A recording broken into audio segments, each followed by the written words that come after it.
The air in the living room hung thick, with the scent of stale pizza and unspoken accusations. Sarah sat on the edge of the sofa, her hands clasped tightly in her lap, her eyes darting everywhere but at me. I could feel the knot in my stomach tighten with each word I didn't say, each breath I held in. It was just a party, Mark, she'd said, her voice of practiced nonchalance. I get together with some work friends I'd always trusted Sarah completely. We'd been together since college, weathering the storms of young adulthood together, building a life, a home, a future. There were struggles, of course, but those we had faced together like a team. Now I realized with a sickening lurch I hadn't really known her at all. It wasn't just the party, the way she'd been lately, the guarded phone calls, the late nights at the office, the way she'd flinch when I'd reach for her in bed. There was an emptiness in her eyes, a hollow that had replaced the spark I had once loved. My friend David had been the one to plant the seed of doubt, casually mentioning he'd seen Sarah at some bar downtown last Saturday. I'd brushed it off, attributing it to mistaken identity, but the seed had taken root, a toxic vine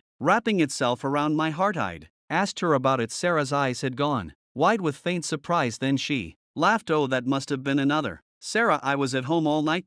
That's when the doubt morphed into a sickening certainty, and then a few days later I found a text message on her phone left carelessly open, that it was a group message, a thread of vulgar jokes and explicit details, all from the previous weekend. The sender was some guy I'd never heard of, but the messages were clear, sickeningly clear. Sarah was there at a party she told me she didn't attend, with a group of men she lied about even knowing. My blood ran cold, the knot in my stomach tightened. I looked at Sarah, her carefully constructed facade starting to crumble. The work party wasn't with work colleagues but with men, not just one but six other men. A wave of nausea washed over me. How could this happen? I didn't yell at man, I didn't cry, I didn't even raise my voice. I simply felt a profound, almost unbearable coldness. It was like a part of me had died, the part that believed in love and loyalty in us. A party, I repeated, my voice barely a whisper, each word dripping with a painful irony. Right, a party, hop. I spent the next few weeks in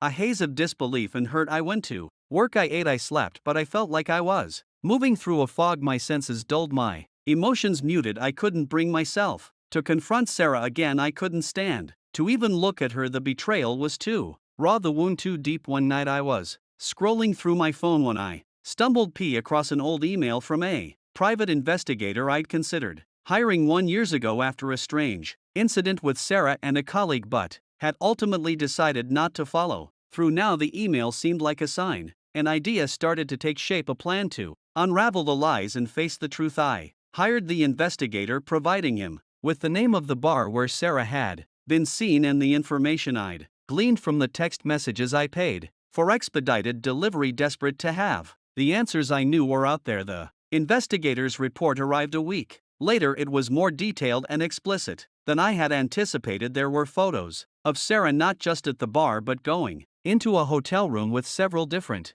men, her face flushed, her hand holding another man's hand, her body language, everything a wife shouldn't be, went away from her husband. There were names and addresses and detailed accounts of what happened in that room. The report laid bare the extent of Sarah's deceit. It wasn't just one night, it was a pattern, a callous disregard for our marriage. For me, the coldness inside me solidified into something else, a quiet resolve. This wasn't just about anger anymore, it was about justice, not the kind that involved violence but a meticulously crafted retribution, a systematic dismantling of the life she had built on lies. I started small. I opened a new bank account, slowly moving our savings into it. I contacted our lawyer, quietly drawing up papers. I didn't tell her, I didn't even hint, but I let her continue with her pretense of normally, a charade we both were now a part of, although only I knew that I took a sick pleasure in watching her go through her routine as if things were normal. She went to work, she made dinner, she talked about her day, all the while completely oblivious to the seismic shift happening beneath her feet. The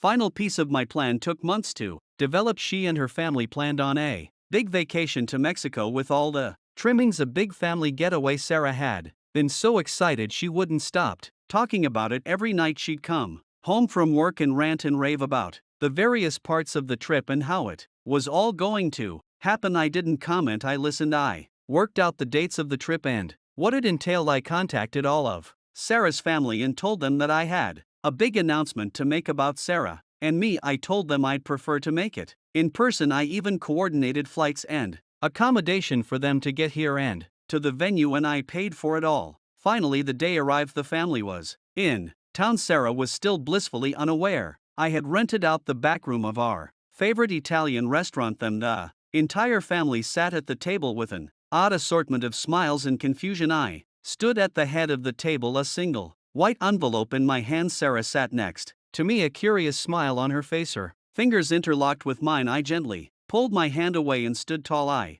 looked down at her and then at her family. Thank you all for being here. I've called you all here today because I have an announcement to make regarding my wife, Sarah Coote. I could hear the air being sucked out of the room. Her family shifted uncomfortably. They had no idea what was about to come. Sarah squeezed my hand, her smile still in place. Oh, Mark, you're so dramatic. Tell them already. I took a deep breath and opened the envelope. Inside was a small memory card and a letter. I held the memory card up so everyone could see. This is the memory card that contains the details of Sarah's recent business trip. There are photos, videos, and text messages, all of which document